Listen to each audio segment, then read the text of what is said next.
નમસ્કાર દર્શક મિત્રો, ટીવી 17 પર આપનું સ્વાગત છે. કરીશું નજર આજના સમાચાર પર. વડોદરા ડભોઈ તાલુકામાં ખેડૂતો વેલ સાફ કર્યા પછી મુખ્ય માર્ગ પર આવે તેવી લોકમાંગ. ટ્રેક્ટરના વેલ પર ચોટેલી ચીકણી માટી દ્વિચક્રી વાહન ચાલકો માટે ક્યારેક જીવલેણ નીવડી શકે છે.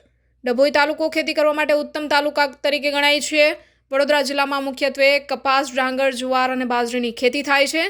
ચોમાસાની ઋતુની વિધિવત શરૂઆત થતાં ખેડૂતો પોતાના ખેતરમાં વાવણી કરવા તેમજ ખેડવા માટે પહોંચી ગયેલ છે.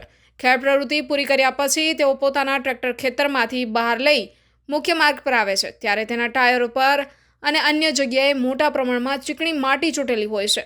વરસાદને લઈ રોડ ભીના હોવાથી તે માટી મુખ્ય માર્ગ પર ચોટી જાય છે અને આ રોડ કેટલાક કિલોમીટર સુધી માટીવાળો થતો જાય છે, જેથી આ મુખ્ય માર્ગ પરથી પસાર થતા ટુ વ્હીલર વાહન ચાલકોને મુશ્કેલીનો સામનો કરવાનો વારો આવ્યો છે. ગ્રામ્ય વિસ્તારના મુખ્ય માર્ગો પર ખેતરની માટી ચોટેલી હોવાથી ટુ વ્હીલર વાહન ચાલકો સ્લીપ થઈ જાય છે, જેને લઈને તેમને શરીરે ગંભીર ઇજાઓ પહોંચે છે. આવા બનાવો વારંવાર બનવાથી ટુ વ્હીલર વાહન ચાલકોમાં રોષ ભભૂકી ઉઠે છે. આ ખેતરની માટી ચિકાસવાળી હોવાથી ટુ વ્હીલર વાહન ચાલકોને બહુ જ ધીરે ધીરે ટુ વ્હીલર ચલાવવા પડે છે. આને લઈને કેટલીક વાર નાના મોટા અકસ્માતો પણ સર્જાય છે. તો આ અંગે ખેત માલિકો અને ખેડ પ્રવૃત્તિ કરતા ખેડૂતોએ આ અંગે વિચારવું જોઈએ.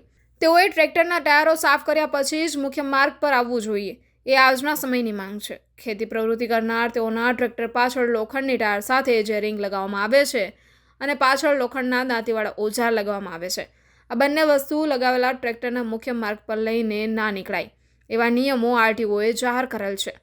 ખરા ખેત પ્રવૃત્તિ કરતા ખેડૂતો ટ્રેક્ટર મુખ્ય માર્ગ પર લઈને નીકળી પડે છે તો સત્વરે ખેત પ્રવૃત્તિના સાધનો છૂટા કર્યા પછી અને ટ્રેક્ટરના ટાયરો પર પાણી માર્યા પછી જ ટ્રેક્ટર મુખ્ય માર્ગ પર લાવે તેવી માંગ ઉઠવા પામી છે.